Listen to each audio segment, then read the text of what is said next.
What if one of the most emotional royal tributes of recent years began not with a grand ceremony, a palace announcement, or even a photograph, but with a young prince carrying a tiny green sprig into a garden?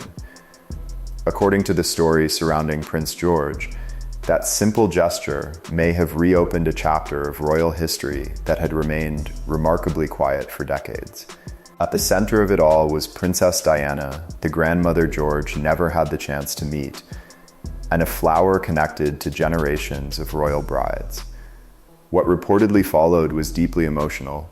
Prince William confronting the memory of the mother he lost as a teenager, Princess Anne recognizing the extraordinary symbolism behind George's gesture, and a family once again facing a past that has never completely disappeared. Before we uncover the full story, make sure you subscribe to our channel and turn on notifications for more fascinating royal family stories, hidden history, and unforgettable royal moments. Because this isn't simply a story about Prince George or even Princess Diana. It's about how memory survives from one generation to another, and how a child who never knew his grandmother could reportedly find a remarkably meaningful way to honor her without making a single public statement. To understand why the story carries such emotional weight, we need to return to July 29, 1981, when Charles and Diana married at St. Paul's Cathedral before a worldwide audience. Their wedding became one of the defining royal spectacles of its generation, filled with ceremony, tradition, and enormous expectations. But the marriage eventually collapsed, and their divorce was finalized in 1996. After Diana's death the following year, memories of that wedding became inseparable from everything that happened afterward. The competitor narrative emphasizes the contrast between anniversaries the monarchy publicly celebrates and those associated with painful chapters of its history. According to its interpretation, July 29 gradually became less a day of celebration and more a date allowed to pass without fanfare. There were no annual wedding tributes comparable to those surrounding successful royal marriages, and that absence became part of the story's emotional foundation. Decades later, George belongs to a generation with no personal memory of Diana at all.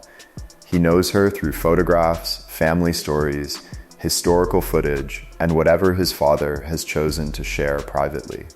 That generational distance is precisely what makes the central idea so powerful. Diana's story did not necessarily disappear simply because the people remembering her personally grew older.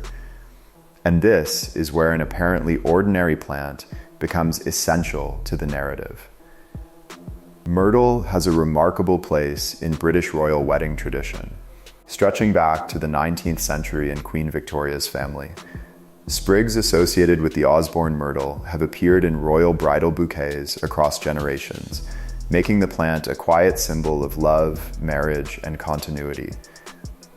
Unlike a glittering tiara or historic carriage, myrtle rarely becomes the centerpiece of royal wedding coverage, yet its understated presence is exactly what gives it such symbolic power. Diana carried myrtle in her wedding bouquet, and decades later, Catherine's bouquet also incorporated the royal wedding tradition. That creates an extraordinary connection between different generations of women within the same family history. Myrtle is also evergreen, which has traditionally strengthened its association with enduring love and continuity. Against the complicated history of Charles and Diana's marriage, however, that symbolism becomes bittersweet. Their relationship did not endure, but the tradition itself continued. Wedding after wedding, generation after generation, the plant remained part of royal ceremony. The story therefore uses myrtle as something larger than a flower, a living thread connecting past and present, celebration and loss, and eventually, according to the account, Princess Diana with a grandson born many years after her death. The emotional turning point begins with an old photograph. According to the account, George became interested in Diana's wedding image and asked Prince William about what she had been holding. From such an innocent question came a much deeper connection with family history. The story says William helped his son obtain a sprig of myrtle associated with the royal tradition, although the precise private chain of events is not officially documented. That qualification matters, because much of what follows comes from reported accounts rather than a palace record of George's actions. Still, the symbolism at the center of the narrative is striking. Imagine William explaining a wedding tradition to a son who never met Diana, while knowing that the photograph represents one of the most complicated chapters of his own childhood. For George, it could simply have been curiosity about his grandmother. For William, however, any conversation about Diana inevitably carries decades of memory. He was only 15 when she died, and her absence has remained an important part of his public story ever since. Yet, according to this narrative, William could not have predicted what his son would reportedly decide to do with the myrtle. Instead of treating it merely as a piece of royal history, George would transform it into something personal, and that is where the story becomes far more emotional. According to the narrative, George's curiosity eventually became something far more meaningful than simply learning about an old royal tradition. The story says that he quietly made his way to the sunken garden at Kensington Palace, where the memorial statue dedicated to Princess Diana has stood since 2021. There was reportedly no public ceremony, no carefully arranged photographer, and no palace announcement explaining what was about to happen. Instead, George is described as approaching the memorial with the sprig of myrtle and pressing it into the soil near the statue. The account itself acknowledges that there is no official public record confirming every detail of this private moment, so it should be understood as a reported story rather than an established palace event. Still, its symbolism is powerful. Myrtle traditionally belongs to royal weddings, representing love and continuity, while Diana's garden represents remembrance and loss. Bringing those two worlds together transforms the flower into something entirely different. George never met his grandmother and possesses no personal memories of her, yet the narrative presents him finding his own private way to recognize her place within his family. Rather than making a public performance of remembrance, the gesture is portrayed as quiet, personal, and deliberately removed from the cameras that normally surround royal life. The story becomes even more emotional when attention shifts from George to his father. Prince William was 15 years old when Diana died in 1997, and the experience of losing his mother while living under extraordinary public scrutiny became an unavoidable part of his life. The competitor narrative interprets George's alleged tribute through that history. William may have initially viewed the myrtle simply as an opportunity to answer his son's curiosity about an old photograph and explain something about the grandmother he never knew. But according to the account, learning what George reportedly did with that flower affected him deeply. The symbolism is easy to understand, even without accepting every private detail as established fact.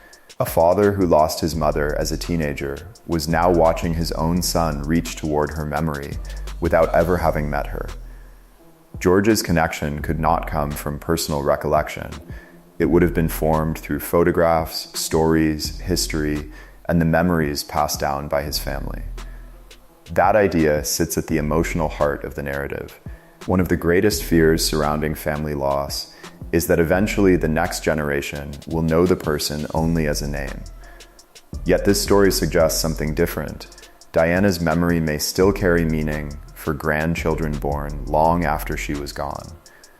Princess Anne adds another layer to the story, because the narrative presents her not simply as Diana's former sister-in-law, but as someone deeply familiar with the traditions and symbolism of royal life. For decades, Anne has cultivated a public reputation centered on duty, discipline, and an extraordinary workload rather than emotional display. That makes her reported reaction especially significant within the competitor's storytelling. According to the account, Anne immediately understood why using myrtle for Diana carried such symbolic weight. This was not simply a child leaving an ordinary flower beside his grandmother's memorial. Within royal tradition, myrtle has been associated with generations of weddings, and Diana herself carried it as a bride. The story claims that when Anne understood what George had reportedly done, she became emotional alongside William. There is no public record documenting a private conversation between them, so the precise reaction should not be treated as confirmed.